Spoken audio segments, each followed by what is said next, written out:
So wonderful to have all of you with us today. A warm welcome to all of you who've joined this webinar today. Welcome on board IRA Coaching. My name is Radhika Srinath. I'm one of the main faculties in this company, and we are a group of subject matter experts who started this company called IRA Coaching 2 years ago. So our passion is we're all four of us are from the insurance industry. Together, I think we muster about each one of us having 30 to 35 years plus experience in the insurance industry. Myself, I've served in both the public sector and the private sector companies throughout the 30 years, and somewhere the four of us we felt that we should give back something to the industry that gave us so much. So with this as a aim, as a passion, we took up training, and we thought that today's youth, which is so aspiring, enthusiastic, and really has such an overload of information around them, be it the social media platform or so many websites and YouTube channels. Nevertheless, we thought we should start a training company where there will be a personal handholding of subject matter experts who can mentor these young aspiring professionals. And of course, we should leverage the online platform. And so we are out and out, I would say, an online training company for insurance topics. So aside of the four of us, we have many other senior subject matter experts who come in as guest faculty. And if you are really interested to know about all the programs that we offer, you can constantly keep watching our website, which is www.iracoaching.com, or you could also follow us on our social media pages. We are there on LinkedIn, Facebook, and Instagram. So right now, today, we have a very interesting topic, which is marine cargo insurance.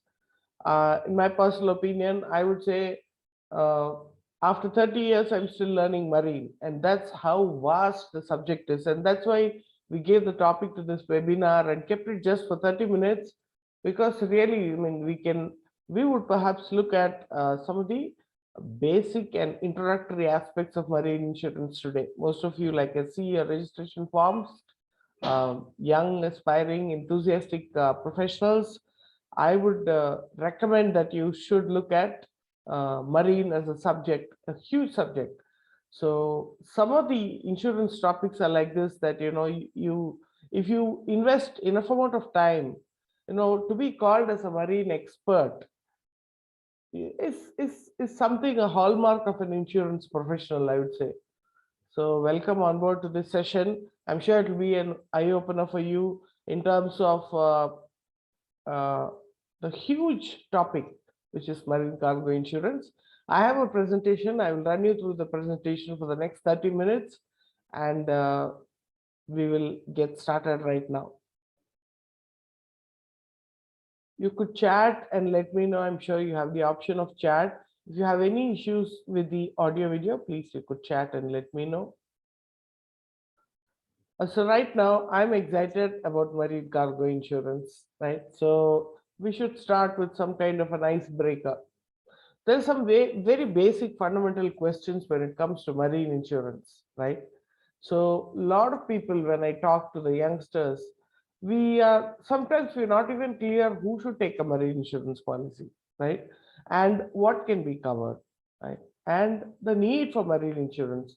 Right now, when I started my insurance career, we used to be very familiar with a certain group of products, which was fire, marine, burglary, engineering. This used to be the conduit in which we used to learn products, both on the paper as well as through our practical work. But right now, somewhere marine has faded, or it has become, the subject of pure experts, or rather because of the price that's not very, perhaps not very, what to say, exciting. Many professionals, especially the marketing professionals, do not really focus on marine. But I think the time has come right now, after post lockdown and COVID. We're seeing a situation where logistics is one of the biggest industry. We even saw the budget. We saw how so much is being looked at to build the infrastructure across the country in terms of roads or even the logistics companies. So I think marine insurance is going to take a huge significance in the coming days. So right now, the need for marine insurance cannot be underestimated, right? So we'll look at these three primary questions. I have a chat question. Can I take that? Ma'am, how is multimodal transport operators liability insurance different from marine insurance? Oh God, you are jumping to the event of marine. This is an introductory session. Mr. Jayesh, can I address this a little later? We'll look at some of the basic steps because this is more introductory, and I'm sure the others are also, looking forward to the session. But I'll keep your question in mind and come to it at the end. So who can really take marine insurance, right? So we know that the stakeholders can be the owner of the goods, right? It can also be the financier or any other person who has financial interest in the subject matter of insurance. That's what insurable interest means. So when you talk about marine insurance, it can be buyer of cargo, it can be the seller of the cargo or the goods. It can also be a primary owner. If I'm a householder and I want to shift my goods from point A to point B, I'm just the owner, right? So predominantly the words that we use, who can take marine insurance, is owner, seller, and buyer. But here's something I want to draw distinction. Many of the people whom I ask, they get confused and say that the carrier also can take a marine insurance. What I mean by carrier is the vehicle or the logistics company which is actually shifting the goods from point A to point B. This is clearly a no. Marine insurance cannot be given to a logistics owner who is just facilitating the transit from point A to point B. It can be given only to the owners, the sellers and buyers in case of trade. This is something that we need to be very clear about. Now, what is subject matter of insurance? When you talk about marine, there are very many key words that you need to know. See, one thing I keep telling all the people who come on to our programs is, if you want to see yourself as an insurance professional, you need to speak the insurance language, right? So when you say subject matter of marine insurance, we don't simply say goods, we don't simply say cargo. There's something called a bulk cargo, there's something called a non-bulk cargo. This session will perhaps open up those small nuggets or small keywords that are very pertinent to marine insurance. So of course cargo, but when you say cargo, the deeper definition is bulk and non-bulk cargo. We look at some examples. And of course, like I said, need for marine insurance, it is, I would say, a complete parallel to fire.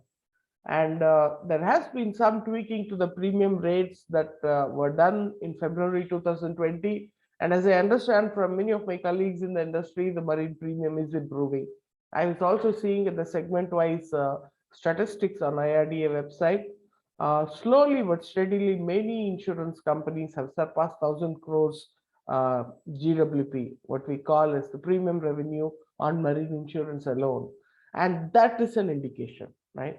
So we need to really look at the need and scope of marine insurance as a business. So here's why I said bulk cargo. We all understand what is bulk, but just go a little deeper. So when you say bulk, you can't put it into units. That's what we mean. See, a lot of people think bulk cargo will not have a weight at all. That's not the point. Bulk is in one single quantity. It definitely has an overall weight, but it cannot be broken into individual units per se, right? That is what bulk means. Now, when you say some examples, to make use of some example to explain this, you say wheat, barley, all the agricultural produce, they're stored in bulk. See, this categorization is not only to understand the risk associated with the cargo, but also the premium rating and the type of coverage that the underwriters will give will totally depend upon where the goods get classified. So from that point of view also, you need to know whether it is bulk or in powder form or on liquid form. So these are the various examples which you need to get familiar with when you talk about marine insurance introduction. So wheat, barley, maize, rice, sugarcane, all these agricultural produce, they're not units, they're not packed goods, right? They're all sent from point A to point B in bulk. right? So agricultural produce is a unique category under bulk. Then we talk about the typical the risk-oriented bulk cargo, which is oil, gas, and chemicals. So we do have specific line of industries focusing and specializing on these, and so it is a separate segment where the underwriting is unique, the premium rating is unique, the warranties are unique, the coverages that are given are also unique, the claims handling is also very unique. When we talk about oils, gases, and chemicals, a lot of what we call as cargo supervision happens to ensure that leakage and contamination does not happen. These are things which are much deeper aspects, but I want you to understand the context of bulk cargo. Then comes minerals. Now we know that India imports a lot of minerals, right? And the main ones being iron ore, and salt, coal. Lot of coal gets imported, isn't it, for all our power factories, power generating factories, mainly from Indonesia and all that. So these are, whole vessel cargoes, if I may say. When there is coal being brought in a vessel, no other cargo is kept. So it's totally bulk cargo, right? Mostly, I would say stored in open and brought, right? So minerals is one segment which is again very unique by itself. Then, of course, we have fertilizers, because fertilizers is also something which gets imported in a huge manner in India, and they have their own unique characteristics, be it solidification or exposure to sunlight or exposure to seawater. Like this is a unique bucket of bulk cargo. And there are others which are again unique in their own sense, like cement, scrap, and steel. Scrap and steel also huge, potential in terms of imports or exports that we can expect on the bulk cargo side.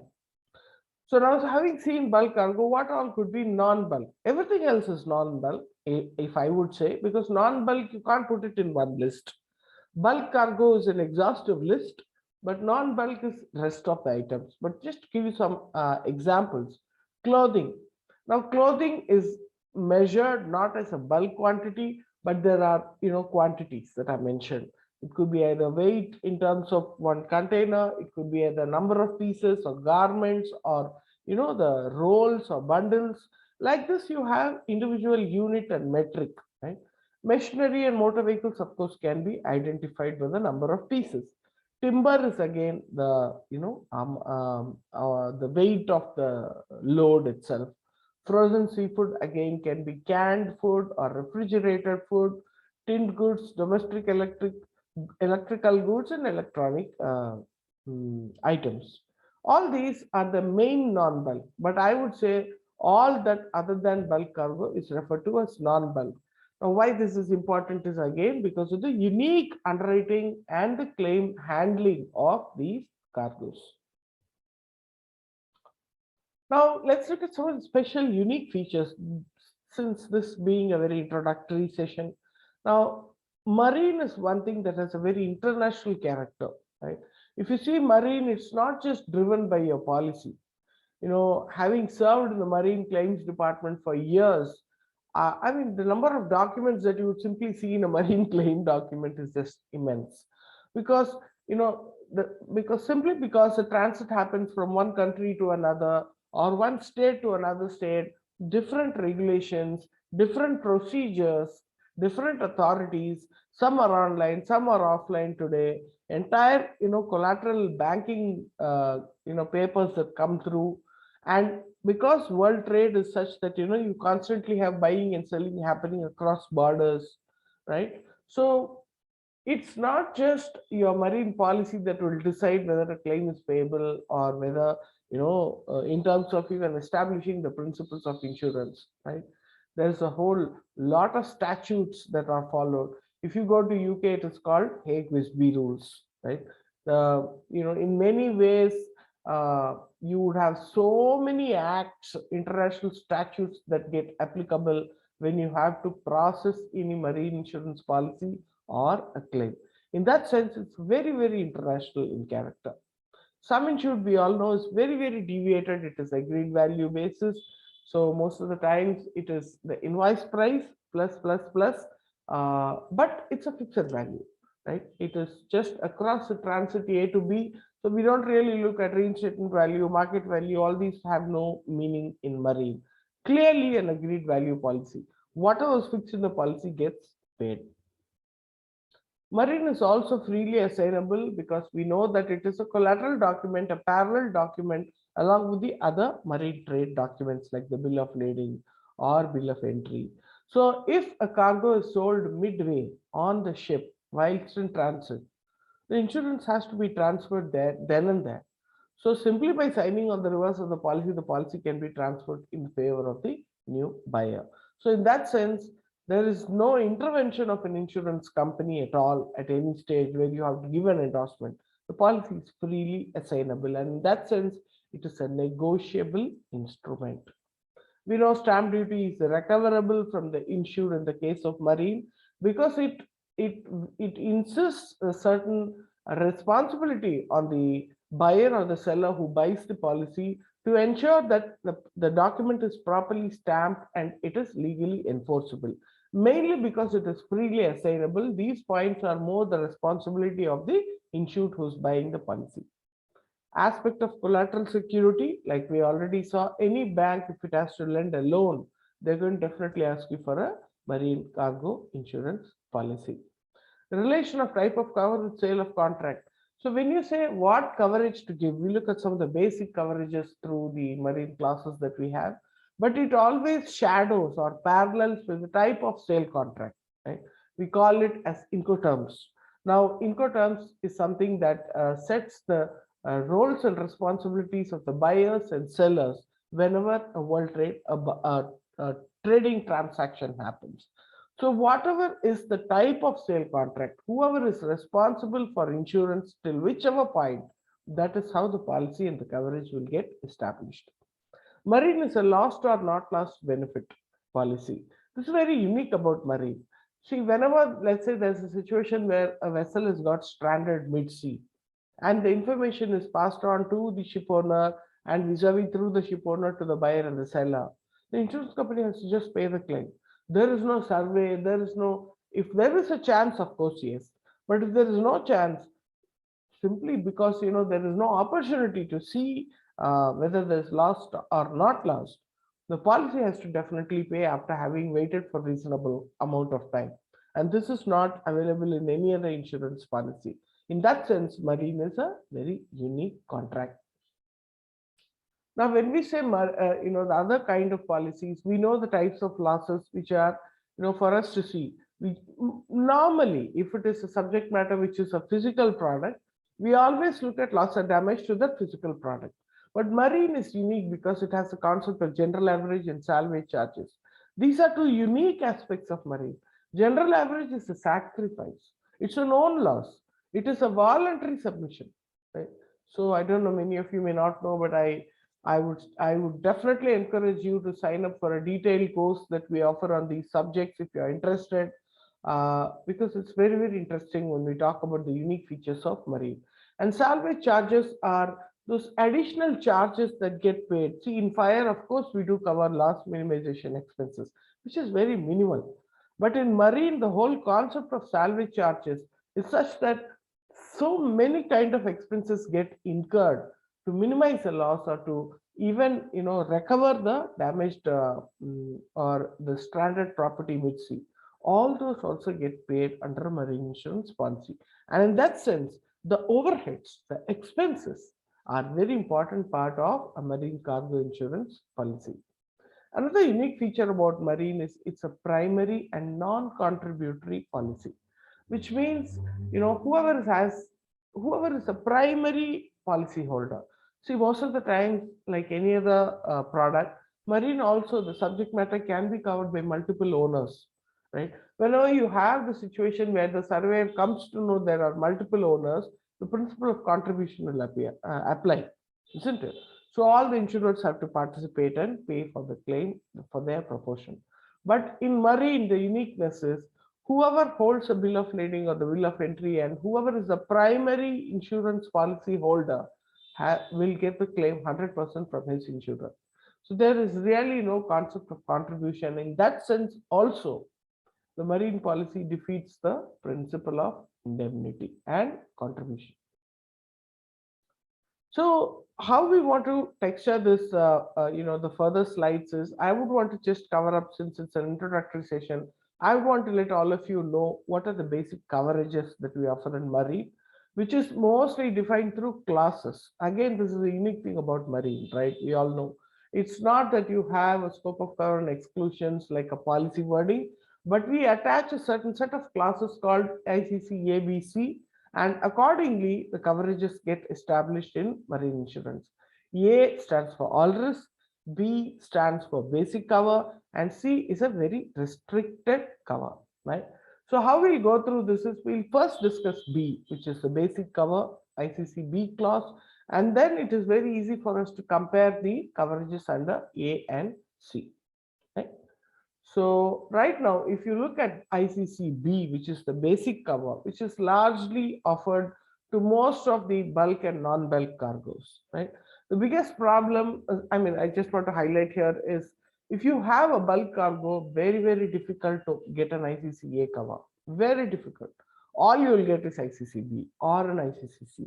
So it's important we understand ICC-B and C and then look at A as a holistic way. Now, when you say ICC-B, I want you to remember there are 10 causes of loss.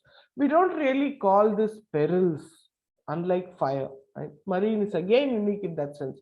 We just say types of losses. Of course, some of them are perils. They are cause of loss. But mostly we address the coverage as types of losses. 10 types of losses get covered under ICC-B.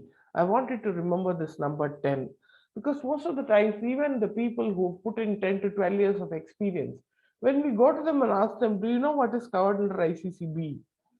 A black face. See, this is what we're trying to facilitate through this training session. We want professionals to have the scope of cover of policies like ABCD on their mind. It's high time we start, talking the professional language, right? So it's very important to remember the number 10. Once you remember the number 10, you will figure out what all you need to know about the coverages under ICC-B. Now, just to look at the list: fire or explosion. A vessel can catch fire or explode because of the machinery or equipments in the ship. And there are 4 important aspects in the second cause, which is stranded, grounded, sunk, or capsized. These 4, most likely, if you ask even the expert, the so-called experienced people, they say they're all one and the same, but each one is unique. We'll just look at some distinctions.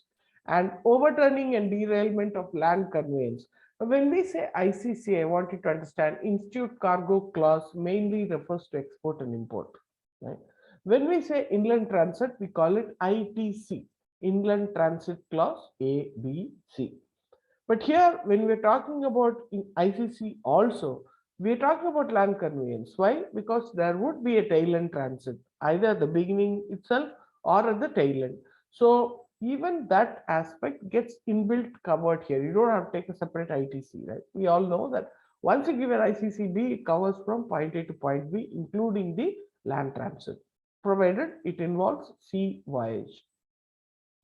So that bit of rail, rail or road or land conveyance, if there is any overturning or derailment of a railway carriage, that's also covered under the ICC-B. And then collision, simply collision, head-on collision, right, of a vessel or a craft, or like we already saw, the land conveyance. Anything that causes physical damage to the subject matter is very much covered under ICC-B. Now, here's where I wanted to see the intrigueness, that the important point. Here is where we're saying collision or contact of vessel, craft, or conveyance with any external object other than water. Very significant. Why we say other than water? Because a sea vessel is supposed to be in touch with water. So a small turbulences, or the minimum turbulences that you expect on the sea, the ship is supposed to withstand. And that's why, most of the times the marine policy will carry a certain warranty which says the vessel should be seaworthy. So when you say collision, it definitely excludes other than water. I want you to pay attention to that. Then the 5th one is discharge of cargo at a port of distress, which is very, very common in marine. You have an established route, But if the route has to be diverted for a certain political situation or a war situation or for some safety situation, and then the entire vessel gets stranded or is parked at a port of distress, very much covered. This is where the lost or not lost. There's really no proof needed. Once it is declared by the shipping authorities and out there, the claim just gets payable. Earthquake, of course, is covered, volcanic eruption or lightning. In this sequence, if you're able to remember the 10 perils or the loss of, I would say, cause of loss, it will be brilliant for us to present to our clients. Now, this is what we saw, right? The uniqueness, the general average sacrifice. It's not an accidental. It definitely is triggered by a certain what to say a certain threat on the vessel. There is an external cost to it, but nevertheless, it is a self-sacrifice of goods, which also gets covered under ICC B. Jettison or washing overboard can be definitely a maritime peril where you have a heavy cyclone situation and a part of your cargo is washed away by the seawater, which is which has caught some tides because of or huge waves because of a heavy weather condition. Now, entry of sea, lake, or river water into the vessel, craft, hold, conveyance, container, lift van, or the place of storage is also covered. So this is again a very, very regular loss that keeps coming. Again, it is a point of contention at the time of claim. When I have handled claims, I know that this is always a point of dispute. But when you take ICC B, you're safe. It's very much covered. But when you take an ICC C, this is not covered there. We look at it. That's where the dispute comes, right? So these are nuggets and important insights that we need to know about how the coverages are compared with each other. And the last 10th one being total loss. I repeat, total loss of any package lost overboard or dropped whilst being unloaded or loaded from the vessel. Now, here's where when the loading or unloading happens, we're talking about a total loss of package, not any partial loss. Just to give you an example, one of the claims that we settled, which rather we didn't settle, but we got an intimation was flower vases, ceramic flower vases. Now, they did not break. There were partial scratches when they were being loaded and unloaded, not covered. If it just gets dropped while it's being lifted by a crane, or it gets dropped into the water and it's lost permanently or physically totally damaged, then that is what we cover. Otherwise, we expect the carriers and the shipping company to take due diligence and to ensure that the products are properly loaded and unloaded. So this is the 10 perils that you need to remember. Now, right now, like I was saying, the distinction between stranded, grounded, sunk, and capsized. Now, stranded and grounded are the same, hitting the seabed. But stranded means it is being done, voluntarily to safeguard the lives and the ship. But grounded means by an external accidental cause, the ship hits the seabed. Both are covered. Sunk means simply Titanic. If this ship sinks, that's very much covered. Capsized means the vessel losing its equilibrium, and because of the tides and waves, it turns and it loses upright stability and comes into a new equilibrium and floats because of the, if it is mid-sea, it will float because of the pressure of the seawater. But if it is on the coast, then it most probably eventually sinks, right? So this is called capsized. This is also very much covered. Now we spoke about collision. What all can the ship collide with? Any idea? A ship can collide with another ship. A ship can collide with an iceberg, like we know the case of Titanic. A ship can collide with a bridge. It can also collide on the docks when it is being anchored or harbored. It can simply lose its speed and just go and run onto the docks, and a lot of physical damage can happen. Very much covered under ICCB. It can hit a train or a bridge or anything that comes during the route. In this case, see, it is just hit a train, the train has just crossed, but the ship was hugely damaged. It can hit a sea animal. Most common, if it's in the mid-sea. This is a an example where Vancouver vessel name. It struck a 70-ton fin whale in the middle of the ocean, lost its equilibrium, capsized, and ultimately sunk. Right. So this is a huge loss that was anticipated and settled. Cruise ship hitting, this is another example. Again, this is hitting the docks. Cruise ship hits shore.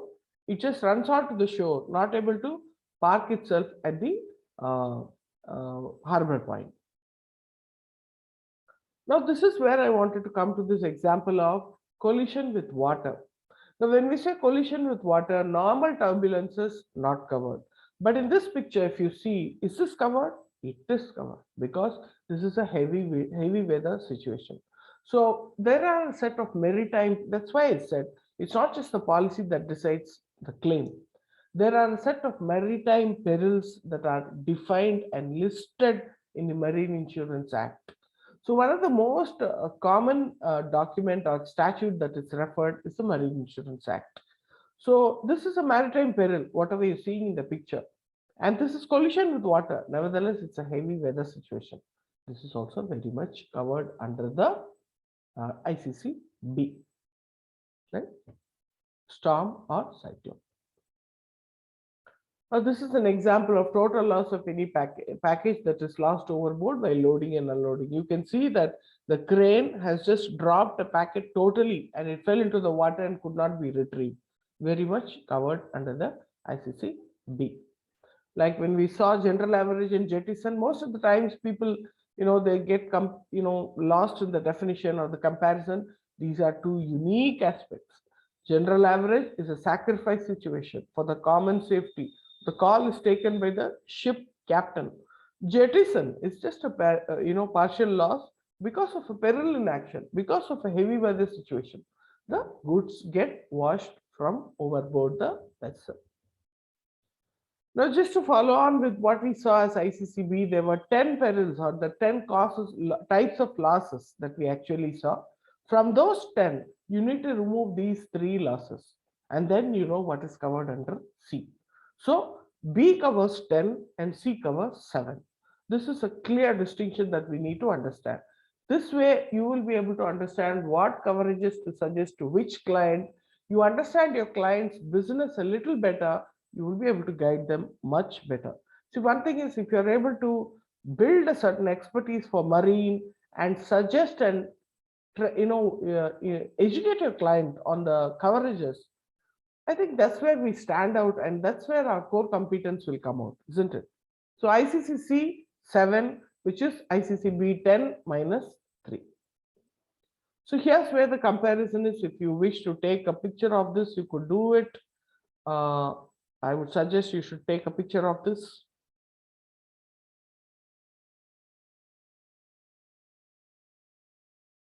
So it's very helpful if you take a picture of this. This is clearly a comparison of ICCA, B, and C. So when you talk about ICCA, obviously it's all risk. It covers all the 12, all the 10, and any other peril as well, but not listed in the exclusions.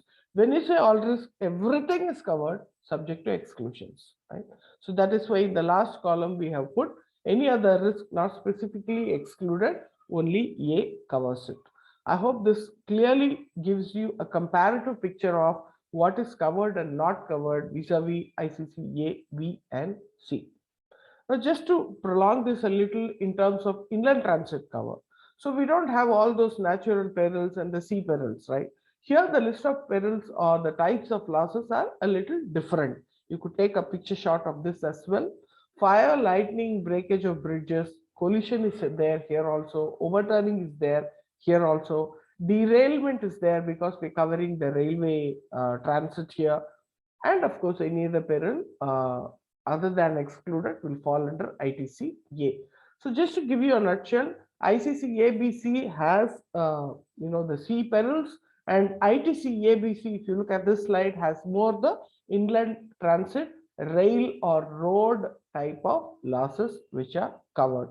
Again, A being all risk, B being basic cover, C being a very, very restricted cover. If you see ITCC, it just covers fire and lightning, right?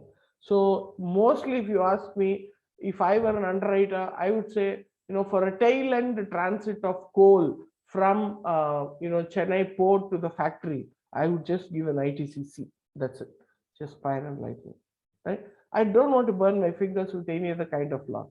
Like this, the underwriter approaches based on the type of cargo, based on the coverages that they need, and based on the transit duration and the type of sale contract itself. Additional perils, of course, warrant SRCC in case of ocean transit. Inland transit, it is just SRCC. The full form of SRCC is strike, riot, and civil commotion. Marine is the only place where you can give cover for war perils. Because again, like we saw, it is a very much exposed peril when we talk about marine insurance. And so you get coverage for that. But it is not covered either in ABC. It is covered with additional premium and the warrant SRCC clause gets attached to the document. See, marine coverages are always defined by clauses, right? And there are a number of marine clauses. Even today, I do my research and I learn something new about marine clause. And that's the beauty of marine, really. Right? So I want to close this here. And of course, this one last slide on exclusions, which is self-explanatory, but you can take a picture in case you want, but I want to highlight two exclusions very, very, this, as an interviewer in my, PSU days, one standard question I used to ask all the candidates, tell me what are the two main standard exclusions under a marine policy. Nowadays, people are not able to correlate. But in those days, it was fundamental learning for us. Delay and inherent vice cannot be covered under marine, come what may. I want you to remember this. All other, insufficiency in packaging, willful misconduct, leakages, like I said, will not be covered if it is due, because of wear and tear. War, of course, is an additional peril. Like the last one, if you see unfitness, unseaworthiness, not covered. But the most suitable packing is not done, not covered.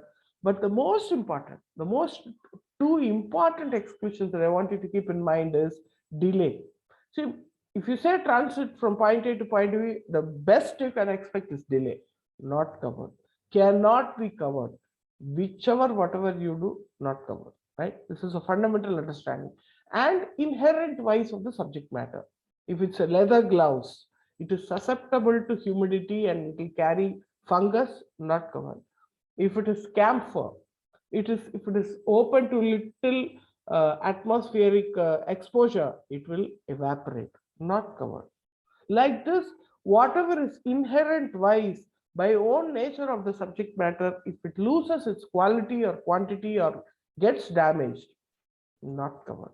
Very, very important part of the marine exclusions.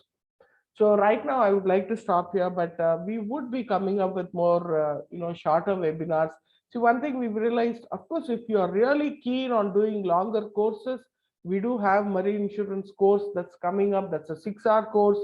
Most of it will cover the associateship and also I would say some part of the CIA syllabus.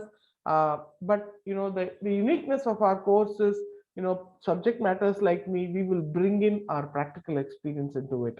We will teach you through the case studies and that becomes more relatable for you. And I, at least, for me, I've enjoyed the sessions, doing the sessions. It goes like a story, if I can say.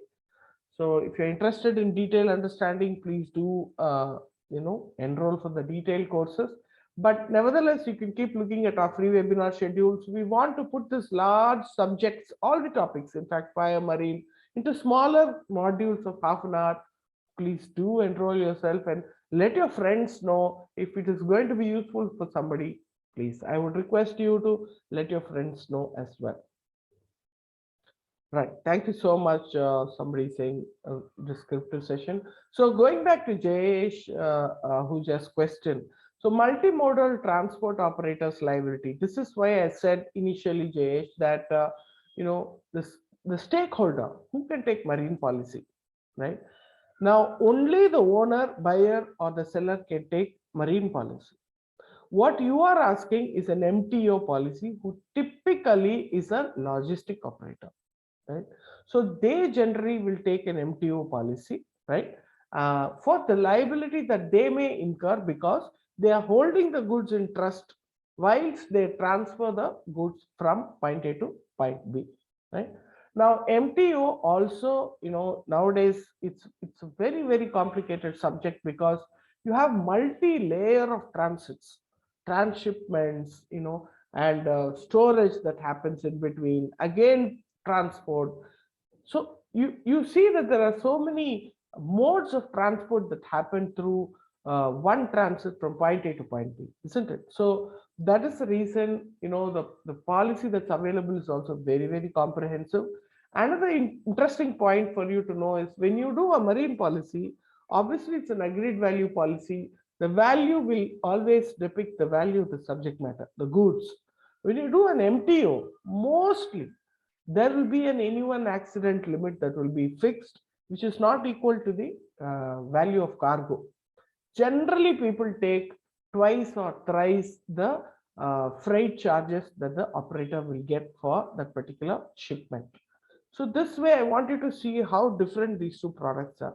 Did you get, some? I'm not able to do justice beyond this, but definitely our detailed courses will offer some more understanding. But did you get some idea about how fundamentally these two products are different? Isn't it? Right? Okay. So right now I would like to close the session here because I know you also have limited attention span, and our idea is to make smaller nuggets of webinars. But at the same time, anybody interested in becoming expert, you must come into the detailed courses as well. Thank you so much for joining. Please do follow our social media pages for more interesting facts and information and news updates about the industry, and keep a track of our free webinars as well and make use of it.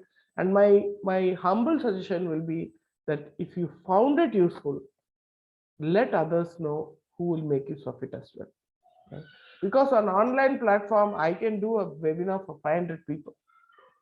So if that is possible, and if we as experts were able to, I won't call myself an expert, but whatever little I know, we are willing to transfer the knowledge. Let's take it to the people. So this is where I would like to stop. Thank you so much for joining, and we'll stay in touch. And yeah, thank you so much. And right now we will close the session here.